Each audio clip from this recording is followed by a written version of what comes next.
নির্বাচন প্রক্রিয়া সম্পন্ন হবার পরদিন অর্থাৎ শুক্রবার সাধারণ জনতার প্রতিবাদী ঝড়ে কাঁপল শিলচরের মধুরাপুল এলাকা।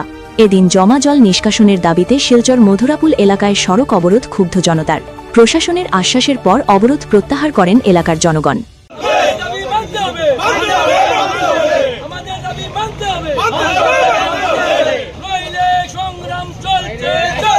নির্বাচন প্রক্রিয়া সম্পন্ন হবার ঠিক পরদিন শুক্রবার প্রতিবাদে উত্তাল হয়ে ওঠে শিলচরের মথুরাপুল এলাকা।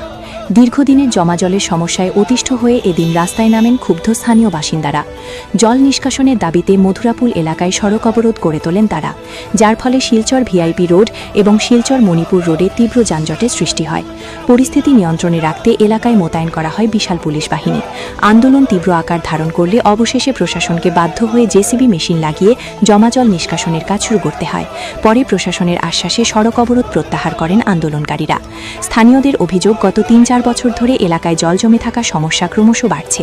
প্রতি বছর কিছু জমি হস্তান্তর হবার পর নতুন মালিকরা জল যাওয়ার প্রাকৃতিক পথ বন্ধ করে দেওয়ায় পরিস্থিতি আরও জটিল হয়েছে।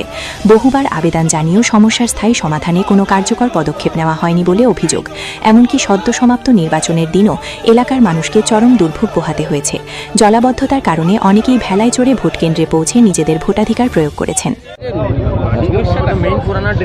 আমাদের সমস্যা এখানে প্রায় ৩-৪ বছর থেকে কিছুটা জমি প্রতি বছর হস্তান্তর হয়, আর যে নতুন মালিক আসে এই জল ড্রেনে জমা জল যে যাওয়ার রাস্তাটায় মাটি ফেলে দেয়।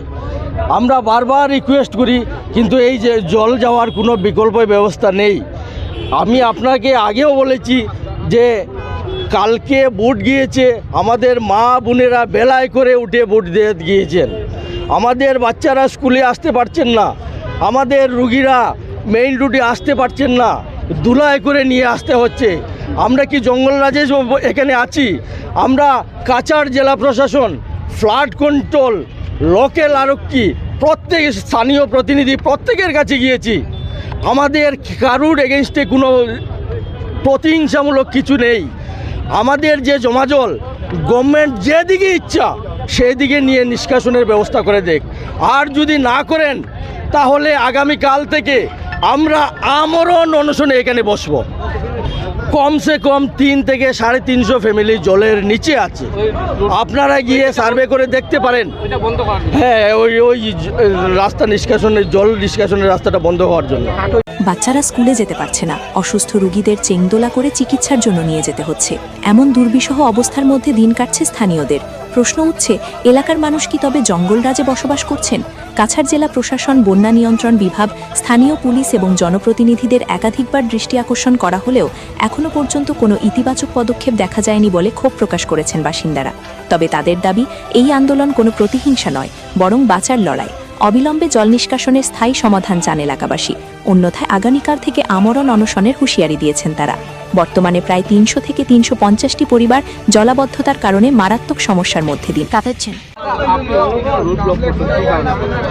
দেখুন, আমরা এখানে আজকে রাস্তা বন্ধ করেছি, সেজন্য আজকে 15-20 দিন আগে আমরা এখানে রংপুরের জনসাধারণ, রংপুর মধুরাপুল পয়েন্ট, এটা পার্ট 2, তো এখানে জনসাধারণ জেলা শাসককে একটা স্মারকপত্র দিয়েছেন যে এখানে জমাজলের এই সুরাহার জন্য। এখানে জমাজলের ফলে প্রায় 2 থেকে 2500 মানুষ এখানে সরাসরি এফেক্টেড। ছোটো ছোটো বাচ্চাদের চর্মরোগ হচ্ছে, স্কুল যেতে পারছে না, মানুষ ঘরবন্দি। কালকে বুট ছিল, গতকালকে অনেক মানুষ ভেলায় করে এসে গিয়ে বুট দিতে গেছেন। এইরকম একটা মারাত্মক একটা দুর্দশাগ্রস্ত একটা অবস্থা। তো এহেন পরিস্থিতিতে আমরা এখানের জনসাধারণ জেলা শাসককে রিকোয়েস্ট করেছেন, আজকে থেকে 15 দিন আগে এই যে স্মারকপত্রের কপি আছে আমাদের কাছে, আপনারা দেখতে পারেন, আমরা দিয়েছি। তারপরেও কোনো ব্যবস্থা নেননি। তারপরে আমরা এসডিওকে জানিয়েছি, আমরা ইঞ্জিনিয়ারকে জানিয়েছি, ওয়াটার রিসোর্সের ইঞ্জিনিয়ারের সাথে বসে আলোচনাও হয়েছে, জেলা শাসকের সাথে দেখা করে আমরা স্মারকপত্র দিয়েছি। তারপরে কিছুই ব্যবস্থা নিলেন না, একবার পরিদর্শন করতেও আসলেন না। তো আমরা এখন করবোটা কি, আপনারাই বলুন, আর উপায়টা কি আমাদের? জলটা কে বন্ধ করছে, কি কারণে? এখানে জল বন্ধ করা হয়েছে, এখানে মধুরাপুল পয়েন্ট থেকে 100-150 মিটার দূর হবে, ওখানে জমিন কেনা বেচা হয়েছে। এটা 2 বছর ধরে এই সমস্যাটা চলছে, লাস্ট 1 বছর থেকে। তো জমিন কেনা বেচা হয়েছে, ওখানে তারা জমিটা কিনেছে, মাটি ভরিয়ে দিয়েছে। তো এরা যদি এই জল বন্ধ করেছে তাহলে বিকল্প একটা রাস্তা খোলা উচিত ছিল, এটাও করেনি। এবং সবচেয়ে থেকে আশ্চর্যজনক ব্যাপার এবং দুঃখজনক যেটা ব্যাপার হলো, এই জেলা প্রশাসন বা আমাদের এখানে স্থানীয় এই আরক্ষীরা আর এই যে থানা রয়েছে, তো তারা তারাও কোনো ব্যবস্থা নেননি। অনেককে বলা হয়েছে, থানাকে অনেকবার অবগত করানো হয়েছে এই বিষয়ে, এবং জেলা প্রশাসনের কাছে প্রতি বছর এখানের মানুষ শান্তিপূর্ণ মানুষে তো আন্দোলনও করেন না, রাস্তা ব্লক তো দূরের কথা, একটা আন্দোলন ধর্নায়ও আমরা বসি না এখানকার মানুষ, এত শান্তিপ্রিয়। তো আমরা শুধু রিকোয়েস্ট করতে করতে গত বছরও করা হয়েছে, কিছুই করেননি। তো এই বছর সমস্যাটা মানে মারাত্মক রূপ ধারণ করেছে, এক বালতি এক ফুটাও জল নিষ্কাশনের রাস্তা নেই।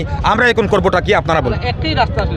একমাত্র একটা রাস্তা জল নিষ্কাশনের জন্য এখানে, আর কোনো বিকল্প রাস্তা নেই। তো এই রাস্তাটা বন্ধ করে দিয়েছে, অন্তত একটা বিকল্প একটা রাস্তা তো খোলা উচিত ছিল, তো এটাও করেনি। এবং প্রশাসনের এইরকম যখন একটা জটিল পরিস্থিতির যখন উদয় হয়, তখন মানুষ যখন এত দুর্দশাগ্রস্ত অবস্থায় থাকেন, তখন অন্তত প্রশাসনের থেকে এসে খবরাখবর নেওয়া উচিত এবং একটা বিকল্প রাস্তা তো করে দেওয়া উচিত ছিল।